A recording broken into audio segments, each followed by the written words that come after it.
పుంజుకుని వాళ్ళు ఇప్పుడు లెక్కేసుకుంటుందో 10-15 ఎమ్మెల్యే సీట్లు బెంగాల్లో కనుక అధికారంలోకి వచ్చింది అనుకోండి, ఇక అసలు దేశంలో కాంగ్రెస్ అనేటటువంటిది ఉంటాయి. అప్పుడప్పుడు అక్కడక్కడ గెలుస్తుంటారు. లైక్ కేరళలో రేపు పొద్దున కాంగ్రెస్ గెలవచ్చు, లేదా ఇంకో చోటనో స్టేట్లోనో అట్లాగే.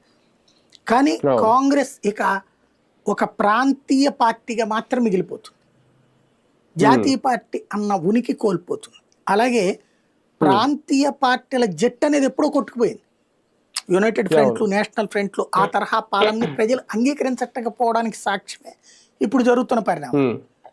ఇక ఫ్యూచర్ లో ప్రాంతీయ పార్టీలు జట్టు కట్టి జాతీయ పార్టీలు బెదిరించే సీన్ ఉండదు, ఇక అయిపోతుంది. అప్పుడు రెండు జాతీయ పార్టీలు, కాంగ్రెస్ వర్సెస్ బీజేపీ, ఏ పార్టీ వెనకాల తోకగా ప్రాంతీయ పార్టీలు వెళ్ళాలి. ఒకప్పుడు జాతీయ రాజకీయాలు నడుపుతాం తృతీయ ఫ్రంట్లు, ఫోర్త్ ఫ్రంట్లు, ఫిఫ్త్ ఫ్రంట్లు అన్నోళ్ళు ఇవాళ ఎవ్వడూ నోరు మీద పట్టలేదు కదా. ప్రజలు వాళ్ళకి తీర్పు ఇచ్చేశారు, మీరు ఎక్కడ ఉండాలో అక్కడ అన్నాడు. ఇంకోటి ఇప్పటికే అబ్దుల్లా మేము కాంగ్రెస్ కూటమి కాదు బొమ్మంటున్నాడు. మమత అవకాశం ఇయ్యదు. సమాజ్వాదీ పార్టీ ఈ దఫా మేము ఇచ్చినవి తీసుకోండి, అంతకు మించి వద్దంటుంది. స్టాలిన్ అదే అంటున్నాడు. బెంగాల్లో అసలు కాంగ్రెస్ కి బీజేపీకి పోటీనే సంబంధం లేదు. బెంగాల్లో తృణమూల్ వర్సెస్ బీజేపీ.